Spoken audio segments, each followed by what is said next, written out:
यह कहानी एक दिव्यांग राजा की है जिसके राज्य में कोई भी परेशानी या समस्या नहीं थी। सभी लोग उस राजा से बहुत खुश थे और ऊपर वाले से धन्यवाद करते थे कि इतने अच्छे राजा को उनके जिंदगी में भेजे है। वह राजा दिव्यांग था, उसकी एक आंख नहीं थी और एक पैर नहीं था, लेकिन फिर भी राजा को इस बात का कोई मलाल नहीं था। एक दिन राजा अपने महल के गलियारे में घूमते हुए अपने पूर्वजों की लगी तस्वीर को देख रहा था और सोच रहा था कि मेरे पिताजी इतने शूरवीर थे, उनके पिताजी इतने शूरवीर थे, हमें इतने शूरवीर खानदान में जन्म लेने का मौका मिला, यह ऊपर वाले का धन्यवाद है। राजा ने सभी चित्र को देखते हुए आखिरी चित्र तक पहुंचा और फिर उस खाली जगह को देखा तो वह चिंता में पड़ गया, क्योंकि उसे मालूम था कि अब यहाँ जो तस्वीर लगेगी वह उसी की लगेगी।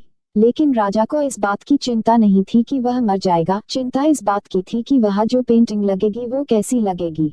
राजा का एक आंख और एक पैर ना होने की वजह से वह चिंता में पड़ गया और सोचने लगा कि इस गलियारे में इतनी शानदार पेंटिंग लगी है, लेकिन मेरी एक आंख और एक पैर ना होने की वजह से मेरी ही तस्वीर सबसे खराब लगेगी और सबसे भद्दी दिखेगी। राजा ने सोचा कि मेरे मरने के बाद पता नहीं कैसी पेंटिंग बनेगी, और क्यों ना मैं अपने जीते जी ही एक शानदार पेंटिंग बनवाऊं, ताकि मुझे ये सुकून मिल जाए कि मेरी यहाँ अच्छी पेंटिंग लगेगी। अब उस राज्य में ऐलान करवा दिया गया और सभी पेंटर्स को बुलाया गया और कहा गया कि जो भी पेंटर राजा का शानदार पेंटिंग बनाएगा उसे शानदार इनाम मिलेगा। अब सभी पेंटर राज्य में आए और उन पेंटर को पता था कि अगर शानदार पेंटिंग बनेगा तो शानदार इनाम तो मिलेगा, लेकिन जिस राजा का एक आंख नहीं है, एक पैर नहीं है, उसका शानदार पेंटिंग कैसे बनेगा। पेंटर सोच रहे थे कि इनाम का तो पता नहीं, लेकिन अगर शानदार पेंटिंग नहीं बनी और राजा गुस्सा हो गया तो सजा मिलेगी, इसीलिए बड़े बड़े चित्रकार भी आगे नहीं आए। तभी उसमें से एक लड़का बोला, राजा साहब मैं आपकी पेंटिंग बनाना चाहता हूँ, मुझे 24 घंटे का वक्त दीजिए। अब सभी बड़े बड़े पेंटर हैरान हो गए कि ये लड़का क्या पेंटिंग बनाएगा, और अगर राजा को पेंटिंग पसंद नहीं आई तो इसे सजा जरूर मिलेगी। राजा बोला ठीक है, आप बना करके आइए। अगले दिन वह लड़का तस्वीर बनाकर लाने वाला था और दरबार पूरी तरह से भर चुका था। लोग दूर दूर से ये देखने के लिए आए थे कि वह लड़का कैसा पेंटिंग बनाकर लाएगा।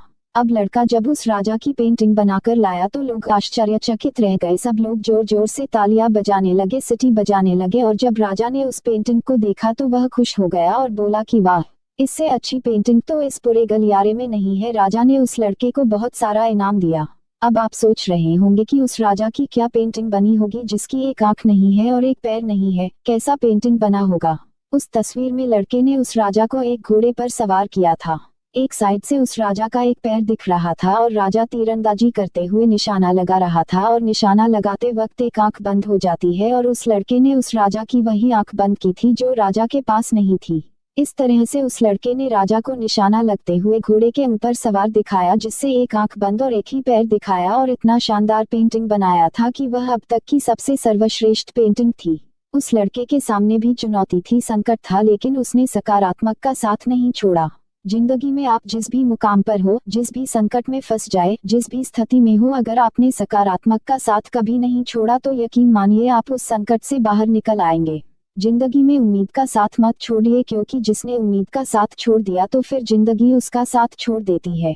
हर पल सकारात्मक रहिए, खुश रहिए, ऊपर वाले के आशीर्वाद के साथ और अपनों के प्यार के साथ, अपनी अच्छी और सच्ची मेहनत के साथ कर दिखाओ कुछ ऐसा कि दुनिया करनी चाहे।